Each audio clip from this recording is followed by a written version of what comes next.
8वीं कक्षा के सभी विद्यार्थियों का स्वागत है हिंदी की कक्षा में। मेरी तरफ से आप सभी को सुप्रभात, नमस्कार। तो आज हम बेटे हमारी व्याकरण पुस्तक में से पाठ नंबर 2 पढ़ेंगे, जिसका नाम है वर्ण विचार और उच्चारण। सबसे पहले हम वर्णों के बारे में जानेंगे, वर्ण क्या होते हैं, और फिर हम जानेंगे कि इनको बोला किस तरीके से जाता है, इनका उच्चारण स्थान क्या होता है। भाषा की सबसे छोटी इकाई वर्ण है। इसके और टुकड़े नहीं किए जा सकते। बोलते समय हमारे मुख से जो ध्वनियाँ निकलती हैं उनका लिखित रूप ही वर्ण है। अब देखिए, हमने पिछले पाठ में क्या पढ़ा था, भाषा के बारे में, कि भाषा जो हम अपने विचार प्रकट करते हैं, दूसरों के विचार सुनते हैं, वो भाषा के द्वारा संभव हो पाया है। तो उस भाषा को जब हम लिखित रूप देते हैं तो उसके लिए हमें कुछ चिन्हों की ज़रूरत पड़ती है। वो चिन्ह अलग अलग भाषा के लिए अलग अलग होते हैं, ठीक है, और उनको ही हम क्या है, वर्ण कहते हैं। जैसे कि हिंदी के लिए हमें क ख ग या अ आ वाली वर्णमाला सीखनी पड़ती है ना। अभी हम वर्णमाला के बारे में भी पढ़ेंगे। तो इसकी परिभाषा क्या है कि जो ये शब्द हैं, वर्ण हैं, वर्ण भाषा की सबसे छोटी इकाई है, मतलब इनके और टुकड़े नहीं हो सकते, ठीक है, इनको हम वर्ण कहेंगे। उसके बाद है, इसको अब हम बोलेंगे क्या बेटे, हम इसको कै नहीं बोलेंगे, क्योंकि जब हम कै बोलते हैं इसके साथ अ की आवाज़ आती है, लेकिन जिसके पैर में हलंत लगा हुआ है उसको हम क बोलेंगे। क्या बोलेंगे? क, ख, ग। अगर इसका हलंत हटा दिया गया, इसका अर्थ हुआ कि इसके साथ अ लगा हुआ है, फिर हम इसको कै, खे, गै बोलेंगे, ठीक है। ये सभी ने ध्यान में रखना है। उसके बाद है वर्णमाला। अब वर्ण तो हमने ऐसे लिख दिए, अगर हम इनको उल्टा फुल्टा लिख दें कि हम लिख दें पहले ख, फिर क, फिर घ, फिर ग, वो क्या है, एक व्यवस्थित समूह नहीं है। मतलब उसको हमने एक पंक्ति में, सीरीज़ में नहीं लगाया, उसको हमने व्यवस्थित करके नहीं लगाया, उसे हम वर्णमाला नहीं कह सकते। जिस प्रकार माला में मनके जो हैं एक एक करके पिरोए जाते हैं, फिर वो पूरी माला तैयार होती है, उसी प्रकार से अगर हम वर्णों को एक एक करके उनके सही स्थान पर लिख दें तो उसे हम क्या कहेंगे, वर्णमाला। तो ये इसकी परिभाषा है। वर्णों के भेद, फिर आ गया वर्णों के भेद। वर्ण हमने पढ़ लिया कि भाषा की सबसे छोटी इकाई है। फिर वर्ण में दो प्रकार के हैं, स्वर और व्यंजन। कौन कौन से? स्वर और व्यंजन।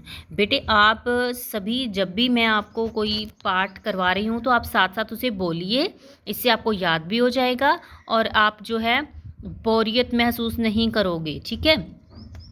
सबसे पहले है स्वर। स्वर क्या होते हैं? जिन वर्णों के उच्चारण के समय बिना किसी रुकावट के मुख से हवा निकलती हो उन्हें हम स्वर कहते हैं, ठीक है।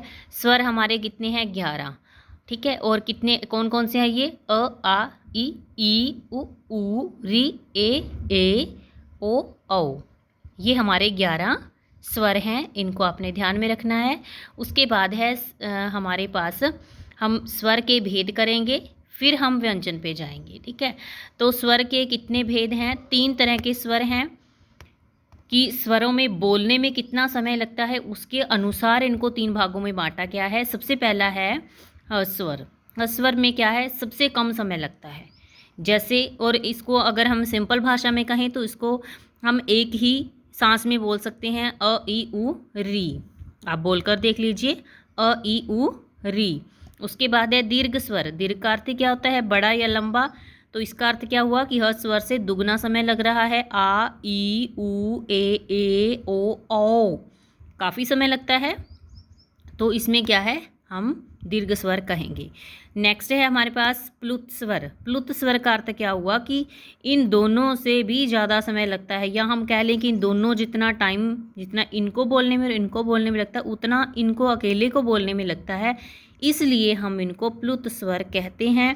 इनके आगे जो है ये वाला चिन्ह लगा रहता है, जैसे हम म्यूज़िक के लिए हम कह लें, है ना, ये चिन्ह लगाते हैं, वैसा चिन्ह लगा रहता है, क्योंकि जब हम बोलते हैं तो बीच में काफ़ी समय रह जाता है ना, जैसे ओम, राम। तो इनका प्रयोग इसलिए किया जाता है और इन्होंने हमारी जानकारी के लिए बताया कि अब प्राय इसका प्रयोग नहीं होता, मतलब हम बहुत कम करते हैं, हम सीधा राम लिख देते हैं। हालांकि राम बोलने में समय लगता है, वो प्लुत स्वर में आता है। उसके बाद हमारे पास आ गए अयोगवाह। अयोगवाह कौन से वर्ण है? हिंदी वर्णमाला में 2 वर्ण ऐसे हैं जो न स्वर है और न ही व्यंजन है। ये कौन से हैं? अंग और आह। जैसे हम अंग का प्रयोग करते हैं बिंदी के लिए, है ना, जब हमने बिंदी लगानी होती है किसी शब्द के ऊपर, क्योंकि वो नाक से आवाज़ आ रही होती है, और एक आह जब हम ह की आवाज़ देते हैं किसी भी शब्द के पीछे। तो इन दोनों को क्या है, ना ये स्वर है ना व्यंजन है, इनको हम अयोगवाह कहते हैं। उसके बाद है अनुनासिक। अनुनासिक क्या है?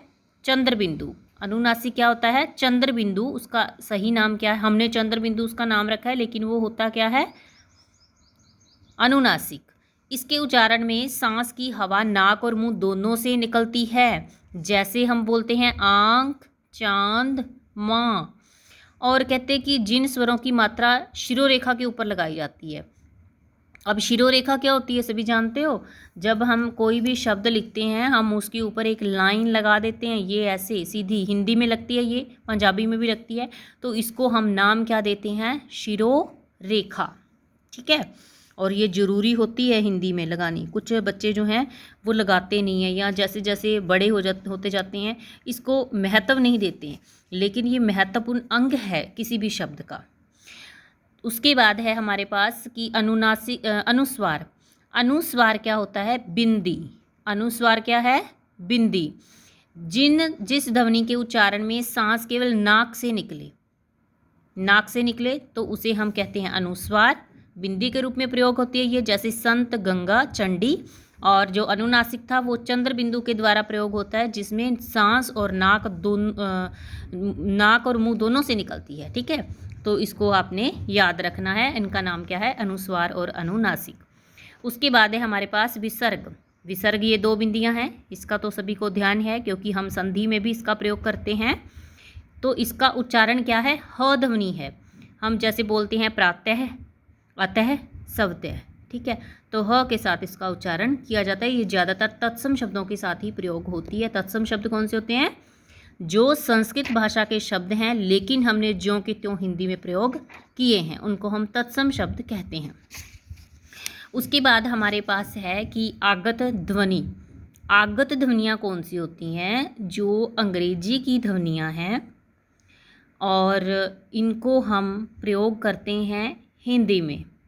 जैसे हम प्रयोग करते हैं डॉक्टर, तो अब अगर हम ओ की आवाज़ देते हैं डॉक्टर में, तो हमें तो फिर ये वाला ओ प्रयोग करना चाहिए, है ना, डॉक्टर ऐसे लिखना चाहिए। लेकिन हम लिखते कैसे? ऐसे। इसमें क्या है कि हम ओ की जगह पर, जब अंग्रेजी शब्दों में ओ का जो साउंड आता है या आवाज़ आती है, उसके लिए हम इसका और इसका प्रयोग करते हैं। इसको हम ओ बोलते हैं, उसका उच्चारण क्या है? ओ। तो हम इनसे लिखते हैं इनको, जैसे बॉल, कॉलेज वगैरह। उसके बाद है ज और फ भी आगत ध्वनियाँ हैं, और इनका प्रयोग जो है वो फारसी और अंग्रेजी शब्दों में भी होता है। ठीक है, जैसे हम ज के पैर में बिंदी लगा देते हैं। अगर हम बिना बिंदी वाला लिखते हैं तो वो क्या है? ज बोला जाएगा। अगर हम बिंदी लगा दें तो उसको ज बोला जाएगा। जहर, सज़ा, फ़कीर, फैसला, फीस, प्रोफेसर। ठीक है, तो इस प्रकार इनका प्रयोग हम अरबी और अंग्रेजी के शब्दों में करते हैं। तो इस वीडियो में हम इतना ही करते हैं। बाकी हम स्वरों की मात्राएं अगली वीडियो में करते हैं।